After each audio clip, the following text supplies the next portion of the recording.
कभी ऐसा महसूस हुआ है कि अपना ही मन अपना सबसे बड़ा दुश्मन बन गया है, कि चिंता और डर हमारे ही कान में लगातार कुछ न कुछ फुसफुसाते रहते हैं, जबकि हम जानते हैं, अंदर से जानते हैं कि वो सच नहीं है। तो असल में ये लड़ाई बाहर की दुनिया में है ही नहीं, ये तो यहीं अंदर लड़ी जाती है। आज हम मन के इसी खेल को समझने की कोशिश करेंगे, क्योंकि एक बार अगर इसके नियम समझ आ गए ना, तो फिर खेल जीतना भी मुमकिन हो जाता है। चलिए एक पल के लिए इस पर सोचते हैं। हम सब जानते हैं कि गुस्सा करने से कुछ हासिल नहीं होता, पर गुस्सा आता है। हम जानते हैं कि भविष्य की चिंता करना एकदम बेकार है, पर हम चिंता करते हैं। तो असली सवाल ये नहीं है कि हम समझदार हैं या नहीं। सवाल तो ये है कि असल में कंट्रोल किसके हाथ में है, हमारे या हमारे मन। और यहीं पर गौतम बुद्ध की ये बात इस पूरी पहेली का हल बन जाती है। ये कोई बहुत मुश्किल फिलॉसफी नहीं है, बल्कि हमारे काम करने का एक सीधा साधा सच है। हमारा मन ही वो पिंजरा बनाता है जिसमें हम कैद रहते हैं। पर अच्छी खबर ये है कि उस पिंजरे की चाबी भी उसी के पास है। तो चलिए मन के पहले धोखे से शुरू करते हैं, नियंत्रण का भ्रम। देखिए, ज्यादातर समय हम सोच नहीं रहे होते, विचार बस आते हैं अपने आप। ये हमारे दिमाग में बजने वाले उस बैकग्राउंड रेडियो की तरह है जिसे हमने कभी चलाने को कहा ही नहीं था। बुद्ध ने इसे ऑटो पायलट पर जीना कहा था। आज की साइकोलॉजी इसे ऑटोमेटिक थॉट्स कहती है। नाम से फर्क नहीं पड़ता, मुद्दा ये है कि वो विचार बिना हमारी इजाजत के वहाँ हैं। और मुश्किल पता है कहाँ से शुरू होती है? एक अनजान विचार आता है, जैसे शायद मैं ये काम नहीं कर सकता। हम उसे बार बार सुनते हैं और धीरे धीरे उस पर यकीन करने लगते हैं, और समय के साथ वही यकीन हमारी पहचान बन जाता है। मैं एक चिंतित इंसान हूँ, अरे मुझे तो जल्दी गुस्सा आ जाता है। ये सच नहीं है, ये बस वो कहानियां हैं जो हमारे मन ने हमें इतनी बार सुनाई है कि हम भूल ही गए कि ये बस कहानियां हैं, हकीकत नहीं। अब आते हैं मन के दूसरे धोखे पर, समय का भ्रम, मतलब अतीत और भविष्य का जाल। हमारा मन आज में, इस पल में क्यों नहीं रहना चाहता? क्योंकि ये पल शांत है और मन को शांति से बोरियत होती है। उसे ड्रामा पसंद है, मसाला पसंद है। इसीलिए वो हमें खींचकर अतीत में ले जाता है ताकि हम पुरानी गलतियों को फिर से जी सकें, या फिर भविष्य में धकेल देता है ताकि हम उन सब चीजों की कल्पना कर सके जो गलत हो सकती हैं। वो कहीं भी रहने को तैयार है सिवाय यहाँ अभी के। और मन की एक खास आदत होती है जुगाली करना। साइकोलॉजी में जिसे रूमिनेशन कहते हैं। ये ठीक वैसा ही है जैसे कोई जानवर एक ही घास को बार बार चबाता रहता है। किसी ने एक हफ्ता पहले कुछ कह दिया था और हमारा मन आज भी उसे लूप पर चला रहा है। घटना तो कब की खत्म हो गई, पर मन है कि उसे छोड़ने को तैयार ही नहीं। तो होता क्या है, भविष्य के बारे में इतनी चिंता करने की एक बहुत भारी कीमत चुकानी पड़ती है। ये भविष्य को बेहतर नहीं बनाती, बस उस इकलौते पल की सारी ऊर्जा और खुशी छीन लेती है जो हमारे पास सच में है, ये वाला पल। अब चलते हैं इस सब की जड़ में, मैं की कहानी। आखिर ये मन, ये मैं, ये ईगो बनाता कैसे है? इसको ऐसे समझते हैं, नौकरी से निकाला जाना एक घटना है, बस ये हुआ। दुख उस कहानी से आता है जो मन इसके चारों ओर बुनता है। मैं एक फेलियर हूँ, ये तो नाइंसाफी है, मेरे साथ ही ऐसा क्यों हुआ? ये कहानी, न कि वो घटना, असली दर्द की वजह है। और यह हमें एक बड़े खतरनाक जाल में फंसा देता है जिसे आइडेंटिटी लॉक कह सकते हैं। मतलब हम अपनी भावनाओं को ही अपनी पहचान मान बैठते हैं। लेकिन मैं गुस्से में हूँ और मैं देख रहा हूँ कि मेरे अंदर गुस्सा उठ रहा है। इन दोनों बातों में जमीन आसमान का फर्क है। पहली बात हमें उस गुस्से से बांध देती है, और दूसरी बात हमें उसे देखने की और उससे नियंत्रित ना होने की ताकत देती है। तो ये झूठी पहचान हमें कैसे फंसाए रखती है? ये हमें आदतों और रिएक्शंस की एक अदृश्य जेल में कैद कर देती है। ये साइकिल हम सब जानते हैं, है ना? कुछ होता है और इससे पहले कि हम सोच पाएं, हम रिएक्ट कर चुके होते हैं। ये किसी तेज लहर में बह जाने जैसा है। रिएक्शन इतना तेज, इतना ऑटोमेटिक होता है कि हमें एहसास तक नहीं होता कि हमारे पास न बहने का, किनारे पर खड़े रहने का विकल्प भी था। और यहाँ एक बहुत अजीब लेकिन सच्ची बात सामने आती है। हमारा मन अक्सर उस दुख को चुनता है जिसे वो जानता है, बजाय उस सुख के जिसे वो नहीं जानता। क्यों? क्योंकि जानी पहचानी चीज सुरक्षित महसूस होती है, भले ही वो दर्दनाक क्यों ना हो। वो एक जाना पहचाना दुश्मन है, और कभी कभी ये अनजान से लड़ने से बेहतर लगता है। ठीक है, तो समस्या तो समझ आ गई। अब बात करते हैं समाधान की। और ये जितना लगता है उससे कहीं ज्यादा आसान है। ये है सिर्फ देखने की कला। बस यही वो बदलाव है जो सब कुछ बदल सकता है। फर्क देखिए, जब कोई कहता है मैं गुस्से में हूँ तो वो खुद गुस्सा बन जाता है, उसके और भावना के बीच कोई जगह नहीं बचती। लेकिन जब कोई कहता है मैं देख रहा हूँ कि मेरे अंदर गुस्सा उठ रहा है, तो अचानक एक देखने वाला पैदा हो जाता है, एक साक्षी, और उस छोटी सी जगह में ही सारी आज़ादी छिपी है। इसी को साक्षी भाव या ऑब्जर्वर मोड कहते हैं।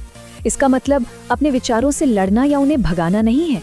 इसका मतलब है बस एक कदम पीछे हटना और उन्हें जिज्ञासा से देखना, जैसे कोई आसमान में बादलों को देख रहा हो। अच्छा देखो, ये चिंता वाला विचार फिर आ गया, दिलचस्प है।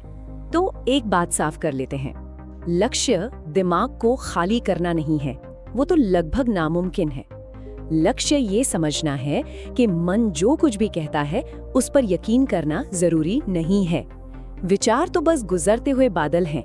आजादी ये जानने में है कि हम बादल नहीं, आसमान हैं। ठीक है, तो इन सब बातों को समेटते हैं। असल जिंदगी में ये कैसा दिखता है? ये दिखता है शांति को चुनने में। तो रास्ता ये है, अपने विचारों को आदेश नहीं बल्कि सिर्फ सुझावों की तरह देखना शुरू करें। जो होता है और जैसे हम रिएक्ट करते हैं उसके बीच एक छोटा सा फासला बनाएं, एक पल का पॉज लें। ये याद रखें कि हम अपने पैटर्न नहीं हैं और हर पल हमारे पास जाने पहचाने दुख की जगह शांति को चुनने का विकल्प होता है। ये कोई ऐसी चीज नहीं है जिसे ढूंढना है, ये एक चुनाव है जो हर पल मौजूद है। और ये हमें सबसे शक्तिशाली निष्कर्ष पर लाता है, हम अपने विचार नहीं हैं, हम वो चेतना है जो उन विचारों के पीछे है, जो उन्हें देख रही है। हम वो विशाल नीला आकाश है और हमारे विचार, भावनाएं और डर बस बादल हैं जो आते हैं और चले जाते हैं, जो हमें एक आखिरी और सबसे गहरे सवाल पर लाकर छोड़ता है। अगर हम अपनी आदतें नहीं हैं, अपनी रिएक्शंस नहीं हैं, अपनी कहानियां भी नहीं हैं, तो फिर हम असल में हैं कौन? कभी कभी ऐसा होता है ना कि हमारा अपना ही मन हमारा सबसे बड़ा कैद खाना बन जाता है। तो आज हम ओवर थिंकिंग यानी ज्यादा सोचने की इसी चुनौती को समझेंगे और ये जानेंगे कि कैसे सदियों पुराना ज्ञान हमें इस कैद से आजाद होने का रास्ता दिखा सकता है। तो चलिए इस सफर की शुरुआत एक बहुत ही गहरे सवाल से करते हैं। क्या कोई इंसान सिर्फ सोचता ही जा रहा है लेकिन जी नहीं रहा? ये एक ऐसा सवाल है जो हम सबको अपने अंदर झांकने पर मजबूर कर देता है। हमारा पहला पड़ाव है विचारों का कैद खाना। यहाँ हम ये समझने की कोशिश करेंगे कि ज्यादा सोचना कोई मामूली आदत नहीं है, बल्कि ये एक ऐसी कैद है जो हमें असल जिंदगी के एहसास से ही दूर कर देती है। जरा सोचिए, बचपन और आज की जिंदगी में कितना बड़ा फर्क है। बच्चे जिंदगी को सीधे सीधे अनुभव करते हैं, वो सोचते नहीं, बस जीते हैं। वो दिल से जीते हैं, हर पल में मौजूद रहते हैं। लेकिन जैसे जैसे हम बड़े होते हैं, हम जिंदगी का विश्लेषण करने लगते हैं। हम दिमाग में जीने लगते हैं, या तो गुजरे हुए कल में या आने वाले कल में खोए रहते हैं। वो जो एक सादगी थी वो कहीं पीछे छूट जाती है और फिर हमारे अंदर एक लगातार शोर चलता रहता है।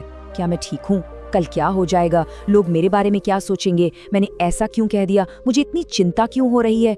ये सवाल कभी रुकते ही नहीं। हमें लगता है कि हम अपनी जिंदगी को कंट्रोल कर रहे हैं, पर सच तो ये है कि ये विचार हमें कंट्रोल कर रहे होते हैं।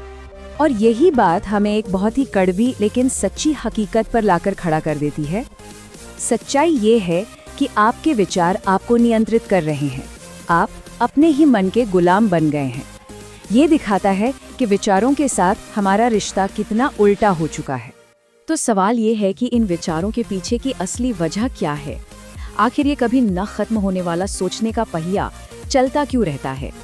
तो अपने दूसरे हिस्से में हम जानेंगे कि इसका जवाब सिर्फ एक शब्द में है, डर। देखिए, ज्यादा सोचने की जड़ में असल में दो गहरी भावनाएं हैं। एक है डर और दूसरी है असुरक्षा। हमारा दिमाग ना सुरक्षित महसूस करना चाहता है, सब कुछ अपने कंट्रोल में रखना चाहता है, और इसी कोशिश में वो लगातार अतीत का विश्लेषण करता है और भविष्य की चिंता करता रहता है।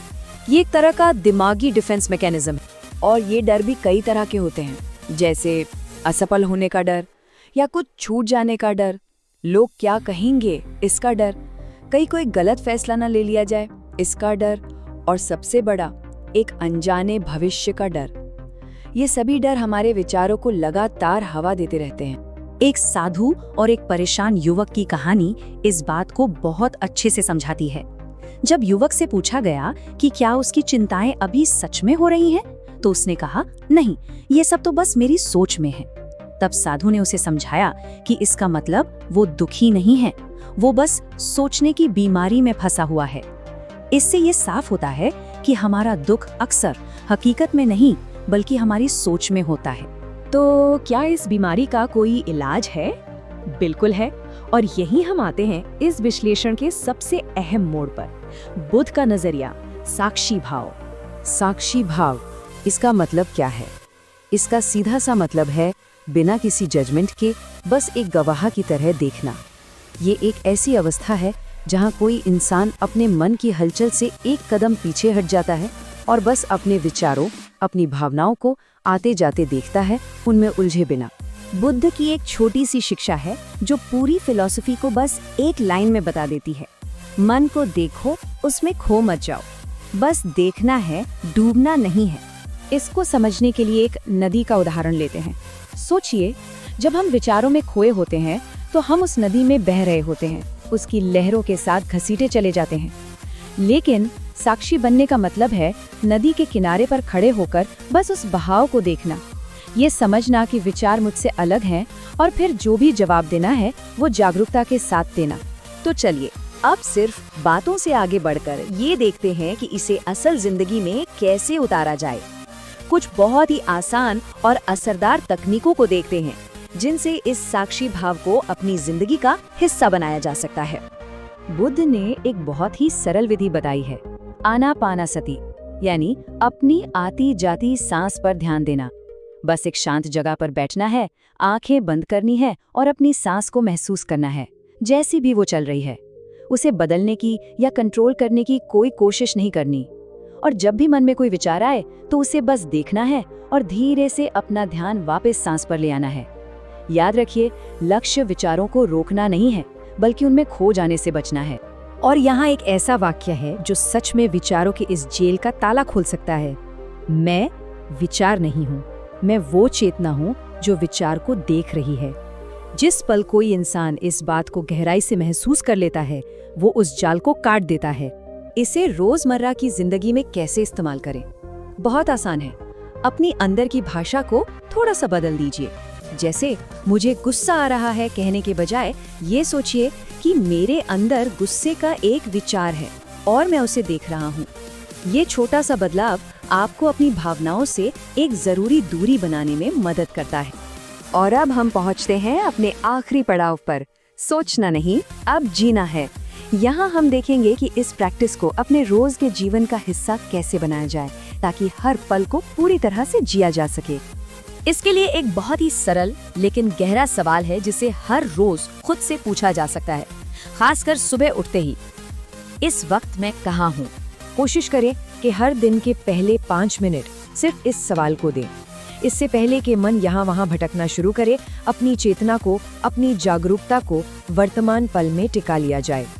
ऐसा करने से आप दिन भर मन के पीछे घिसटने के बजाय उसे एक दिशा दे पाते हैं। और जाते जाते एक बात पर जरूर गौर कीजिएगा, जो व्यक्ति अपनी सोच में फंसा रहता है वो बाहर की दुनिया में चाहे कितनी भी तरक्की कर ले, अंदर से हमेशा खाली ही रहेगा। उस खालीपन को सिर्फ और सिर्फ वर्तमान में जीकर ही भरा जा सकता है और ये फैसला हर किसी को खुद ही करना है। नमस्कार और स्वागत है। आज हम एक बहुत ही जरूरी सफर पर निकल रहे हैं, अपने मन के अंदर। ये समझने की कोशिश करेंगे कि मन के उस लगातार चलते शोर को कैसे शांत किया जाए और सच्ची आंतरिक शांति कैसे पाई जाए। क्या कभी ऐसा महसूस होता है कि इंसान अपने ही ख्यालों की जेल में बंद हो गया है, एक ऐसा जाल जिसमें हम खुद ही फंसते चले जाते हैं? ये एक ऐसा अनुभव है जिससे लगभग हर कोई गुजरता है। अच्छी बात यह है कि इस जेल को तोड़ने की चाबी भी हमारे ही पास है। चलिए उसे ढूंढते हैं। तो सबसे पहले ये समझना जरूरी है कि आखिर ये अंतहीन शोर आता कहाँ से है। देखिए, ये कोई हमारी कमी नहीं है, बल्कि ये हमारे मन की बनावट का ही एक हिस्सा है। जैसे अंदर एक थॉट फैक्ट्री हो जो 24 घंटे बिना रुके काम करती रहती है। अच्छा, अब जरा इस बात पर गौर कीजिए। वैज्ञानिकों का अनुमान है कि एक औसत इंसान के मन में एक दिन में 60,000 से ज्यादा विचार आते हैं। जी हाँ, 60,000। आप सोच सकते हैं कि हमारी ये फैक्ट्री किस लेवल पर प्रोडक्शन कर रही है, जिसके साथ हम हर रोज जी रहे हैं। तो इतने सारे अनचाहे विचारों का क्या किया जाता है? अक्सर पहली कोशिश होती है उन्हें दबाने की। पर मनोविज्ञान कहता है कि यहीं पर सबसे बड़ी गलती होती है। इसे कहते हैं रिबाउंड इफेक्ट। मतलब किसी विचार को जितना ज्यादा दबाने की कोशिश की जाती है, वो उतनी ही जोर से और ज्यादा ताकत से वापस आता है। ये तो जलती आग पर पेट्रोल डालने जैसा हुआ है ना। और दिलचस्प बात यह है कि विचारों का ये शोर हमारे दिमाग की एक बिल्कुल नॉर्मल प्रक्रिया का हिस्सा है। इसे डिफॉल्ट मोड नेटवर्क कहा जाता है। ये नेटवर्क तब सबसे ज्यादा एक्टिव होता है जब दिमाग किसी काम पर फोकस नहीं कर रहा होता, मतलब जब हम आराम कर रहे होते हैं। तो ये कोई खराबी नहीं बल्कि हमारे दिमाग का एक फीचर है। तो अगर विचारों को दबाना कोई हल नहीं है, तो फिर रास्ता क्या है? और कमाल की बात यह है कि इसका जवाब हजारों साल पुराने ज्ञान और आज के मॉडर्न साइंस दोनों में एक ही जगह आकर मिलता है। जरा देखिए, बुद्ध ने जो बातें हजारों साल पहले सिखाई थी, आज विज्ञान उसी की पुष्टि कर रहा है। विचारों को बिना जज किए बस देखना। आज इसे माइंडफुलनेस कहते हैं, सांस पर ध्यान देना। आज साइंस कहता है कि यह हमारे नर्वस सिस्टम को शांत करता है। और सबसे बड़ी बात, विचार हमारी पहचान नहीं है, वे तो बस मानसिक घटनाएं हैं जो आती हैं और चली जाती हैं। और इस बात को ये उपमा कितनी खूबसूरती से समझाती है। मन आकाश की तरह है और विचार बादलों की तरह। बादल कितने भी काले और घने क्यों ना हो, वो आकाश पर कोई दाग नहीं छोड़ सकते। हमारी असलियत उस साफ खुले आकाश की तरह है, ना कि उन आते जाते बादलों की तरह। चलिए अब उस सबसे जरूरी स्किल की तरफ बढ़ते हैं जो असल में मानसिक शांति की चाबी है। ये एक बदलाव है, विचारों के तूफान में बहने वाले एक पार्टिसिपेंट से हटकर उसे दूर से देखने वाले एक साक्षी बनने का सफर। तो सबसे बड़ा और जरूरी बदलाव यह है, विचारों से लड़ना बंद करना होगा और उनसे अपनी पहचान जोड़ना बंद करना होगा। उन्हें बस एक बहती हुई नदी की तरह आते और जाते हुए देखना है। कोई इंसान नदी नहीं है, बल्कि वो तो नदी के किनारे बैठा हुआ एक दर्शक है। तो थ्योरी तो समझ आ गई, अब बात करते हैं कुछ प्रैक्टिकल तरीकों की, कुछ ऐसे टूल्स की जो इस मानसिक तूफान को शांत करने में सच में मदद कर सकते हैं। ये ऐसे उपकरण हैं जिन्हें कोई भी बहुत आसानी से इस्तेमाल कर सकता है। पहली तकनीक है लेबलिंग, या जिसे कहते हैं name it to tame it. मतलब नाम दो और काबू में करो। जब भी कोई परेशान करने वाला विचार आए तो उसे बिना जज किए पहचानें और बस एक नाम दे दें। जैसे, अच्छा ये चिंता वाला विचार है, या ये प्लानिंग चल रही है, या ये डर है। मनोवैज्ञानिक कहते हैं कि जैसे ही हम किसी विचार को नाम देते हैं, हमारे दिमाग का डर वाला हिस्सा शांत हो जाता है और उस विचार की ताकत कम हो जाती है। अब ये बहुत ही दिलचस्प है। विज्ञान बताता है कि किसी भी विचार की अपनी उम्र बहुत छोटी होती है। एक विचार अपनी पूरी ताकत पर सिर्फ पहले सेकंड में रहता है, दूसरे सेकंड से वो अपने आप कमजोर होने लगता है और तीसरे सेकंड तक उसकी पकड़ ढीली पड़ जाती है। इसका मतलब साफ है, अगर सिर्फ 3 सेकंड तक उस पर कोई प्रतिक्रिया न की जाए तो वो विचार अपनी शक्ति खो देता है। एक और बहुत शक्तिशाली तकनीक है विजुअलाइजेशन। बस आंखें बंद करके कल्पना करें कि मन एक विशाल खुला आकाश है और विचारों को बादलों की तरह बिना किसी मेहनत के गुजरते हुए देखें।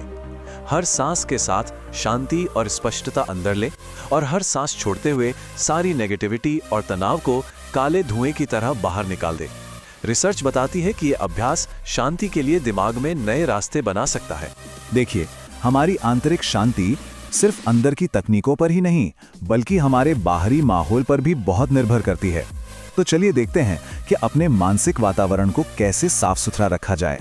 ये चार्ट साफ साफ दिखाता है कि चुप्पी का कितना गहरा असर होता है। एक शोर भरे माहौल में हमारा दिमाग तनाव और उलझन से भरा रहता है। वहीं सिर्फ 10 मिनट की खामोशी तनाव और मानसिक शोर दोनों को काफी हद तक कम कर देती है। ये दिमाग के लिए एक रीसेट बटन की तरह है। आज के समय में सबसे बड़ा शोर शायद डिजिटल दुनिया से आता है। लगातार आने वाले नोटिफिकेशंस एक नॉइज स्ट्रेस लूप बना देते हैं और सोने से ठीक पहले स्क्रीन देखने से दिमाग की जो प्राकृतिक सफाई प्रक्रिया है, जिसे ग्लिम्फेटिक सिस्टम कहते हैं, उसमें रुकावट आती है। तो एक बहुत आसान से नियम है, सोने से 1 घंटा पहले सभी स्क्रीन्स बंद। ये छोटा सा बदलाव दिमाग को दिन भर का कचरा साफ करने का जरूरी मौका देता है। और अब हम इस पूरी चर्चा के सबसे शक्तिशाली और आजाद कर देने वाले हिस्से पर आते हैं। ये समझना कि हम अपने विचार नहीं हैं, ये अपनी असली शक्ति और पहचान को वापस पाने जैसा है। यह एक बहुत गहरा सच है। जीवन बाहर से नहीं, भीतर से बदलता है। जब कोई अपने मन पर महारत हासिल कर लेता है तो बाहरी दुनिया की चुनौतियां अपने आप आसान लगने लगती हैं। असली जीत अंदर है।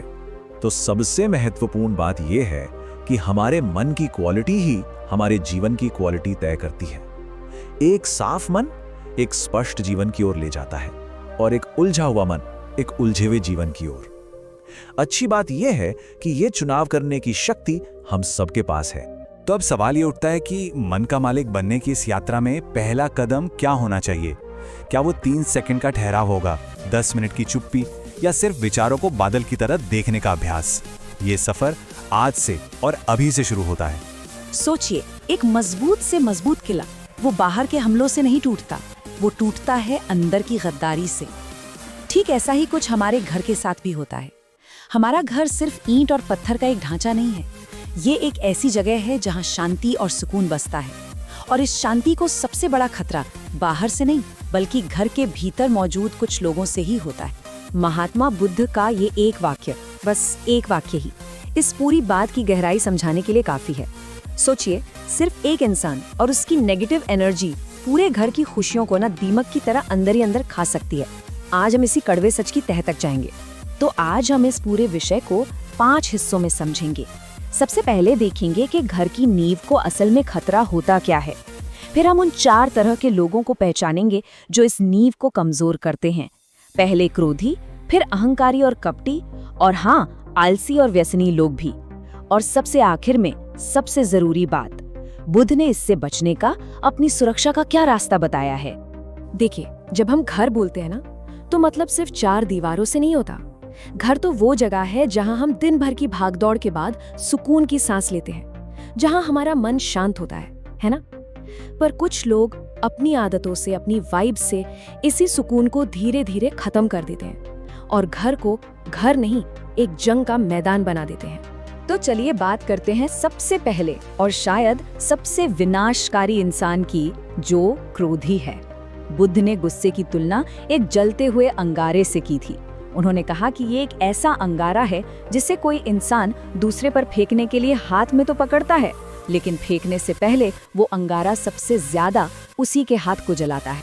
ऐसे इंसान को हम एक तरह से अग्नि पुरुष भी कह सकते हैं। मतलब ये वो इंसान है जिसके लिए गुस्सा एक पल में आने जाने वाली चीज नहीं, बल्कि उसका स्वभाव, उसकी आदत बन चुका है। वो एक तरह से बारूद के ढेर पर बैठा है, आपको पता ही नहीं कि कब किस छोटी सी बात पर एक बड़ा धमाका हो जाए। तो सवाल ये उठता है कि ऐसा इंसान घर को तबाह कैसे करता है। सबसे पहले तो वो बातचीत का गला घोंट देता है, कम्युनिकेशन को ही खत्म कर देता है। जब घर के लोगों को पता हो कि सामने वाला तो भड़क जाएगा, तो वो बातें छिपाने लगते हैं। घर में हर वक्त एक डर का माहौल बना रहता है। वो घर घर नहीं लगता, एक जेल लगने लगता है। और इसका सबसे बुरा, सबसे गहरा असर पड़ता है बच्चों पर। उनके मन में डर और एक तरह की हीन भावना के बीज पड़ जाते हैं, जो उनकी पूरी जिंदगी का पीछा नहीं छोड़ते। चलिए अब आगे बढ़ते हैं और 2 ऐसे लोगों की बात करते हैं जिन्हें पहचानना थोड़ा मुश्किल होता है, पर यकीन मानिए ये उतने ही बल्कि कभी-कभी उससे भी ज्यादा खतरनाक होते हैं। ये है घर के भीतर छिपे हुए असली दुश्मन। तो अहंकारी व्यक्ति कौन है? ये वो है जिसकी पूरी दुनिया मैं से शुरू होती है और मैं पर ही खत्म हो जाती है। बुद्ध ने तो कहा भी है कि अहंकार दुनिया का सबसे बड़ा भ्रम है। ऐसा इंसान परिवार को एक टीम की तरह नहीं देखता, नहीं, वो इसे अपनी एक रियासत समझता है। उसे प्यार नहीं चाहिए, उसे चाहिए कि सब उसकी बात माने, उसका हुक्म माने। और इस ईगो का नतीजा क्या होता है? पहली बात, वो अपनी गलती कभी नहीं मानेगा, कभी नहीं। इससे छोटे मोटे झगड़े भी एक विकराल रूप ले लेते हैं। वो अपनी नाक ऊंची रखने के लिए, अपने ईगो को बचाने के लिए परिवार के लोगों को ही एक दूसरे के खिलाफ खड़ा कर सकता है। उसके लिए रिश्ते नाते बाद में आते हैं, पहले उसका घमंड आता है। और तो और सिर्फ दिखावे के चक्कर में वो पूरे परिवार को कर्ज में भी डुबो सकता है। अब आते हैं उस इंसान पर जो शायद इन सब में सबसे ज्यादा खतरनाक है, कपटी यानी धोखेबाज। ये इतना खतरनाक क्यों है? क्योंकि ये छिपा हुआ होता है। बुद्ध ने ऐसे लोगों की तुलना उस गड्ढे से की है जिसके ऊपर बड़ी सुंदर हरी झरी घास बिछी हो। आपको तो सुंदरता दिखते है, आप पैर रखते हैं और सीधा खाई में। ये होता है कपटी इंसान। ये लोग ना घर के अंदर पॉलिटिक्स खेलते हैं। इनका सबसे बड़ा हथियार चुगली और मैनिपुलेशन, हेर-फेर। ये एक की बात दूसरे को नमक मिर्च लगाकर बताएंगे। इससे क्या होगा? परिवार में शक पैदा होगा, नफरत के बीज बोए जाएंगे और इन्हें ना दूसरों को आपस में लड़ते देखकर एक अजीब सा सुकून मिलता है। सच तो ये है कि ये इंसान घर की नींव यानी विश्वास की ही हत्या कर देता है, और बिना विश्वास के तो कोई भी घर ताश के पत्तों की तरह बिखर ही जाएगा। हमारी लिस्ट में जो अगले 2 लोग हैं वो शायद घर में कोई बड़ा हंगामा या लड़ाई झगड़ा ना करें, लेकिन ये वो हैं जो चुपचाप धीरे धीरे घर की सारी एनर्जी, सारी प्रोस्पेरिटी को सोख लेते हैं। तो चौथा इंसान है प्रमादी, जिसे हम आम भाषा में आलसी कहते हैं। बुद्ध ने तो आलस को मृत्यु का रास्ता कहा है, और यहाँ आलसी का मतलब सिर्फ आराम करने वाले से नहीं है। नहीं, ये वो है जिसका स्वभाव एक परजीवी, एक पैरासाइट जैसा होता है। वो परिवार के सारे रिसोर्स इस्तेमाल करेगा, खाएगा, पिएगा, रहेगा, लेकिन अपनी कोई जिम्मेदारी नहीं उठाएगा। अब ये घर को कैसे बर्बाद करता है, आप खुद सोचिए। घर में एक सदस्य दिन रात पसीना बहा रहा है और दूसरा बस हाथ पर हाथ धरे बैठा है, तो धीरे धीरे क्या होगा? जो मेहनत कर रहा है उसके मन में कड़वाहट आएगी, उसका भी मोटिवेशन खत्म हो जाएगा। बच्चों के लिए ये एक बहुत बुरा एग्जाम्पल सेट करता है, और नतीजा घर की तरक्की रुक जाती है और धीरे धीरे घर में गरीबी आने लगती है। और 5वां और शायद सबसे विनाशकारी व्यक्ति है दुर्व्यसनी, यानी वो जो अपनी आदतों का, अपनी इंद्रियों का गुलाम है। और एक बात साफ समझनी होगी, आज के जमाने में व्यसन का मतलब सिर्फ शराब, सिगरेट या जुआ नहीं है। मोबाइल की लत, ऑनलाइन गेमिंग, सट्टेबाजी, ये सब भी उतने ही खतरनाक व्यसन है। और ऐसा इंसान घर को सिर्फ बर्बाद नहीं करता, वो घर को नीलाम करवा सकता है। और इसका असर वो बस भयानक होता है। घर में हमेशा एक डर, एक अनिश्चितता का माहौल बना रहता है। आज क्या होगा? ये आदत पूरे परिवार को आर्थिक रूप से तबाह कर देती है। बार बार झूठे वादे करके ये इंसान विश्वास को पूरी तरह से खत्म कर देता है।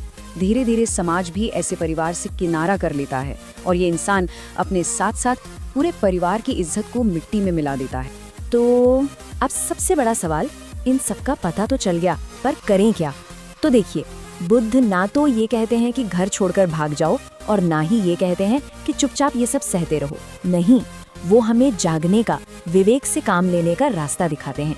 बुद्ध ने इसके लिए एक बहुत ही प्रैक्टिकल 3 स्टेप्स का उपाय बताया है, और ये रास्ता ना कोई दुर्व्यवहार सहने का है, ना ही घर से भाग जाने का। ये रास्ता है होश में रहकर समझदारी से सही कदम उठाने का। तो ये 3 कदम हैं। पहला, करुणा के साथ संवाद। दूसरा, उपेक्षा और साक्षी भाव। और तीसरा, जो बहुत जरूरी है, वो है दृढ़ सीमाएं। चलिए अब एक एक करके इन्हें जरा समझते हैं। तो पहला कदम है करुणा के साथ बातचीत।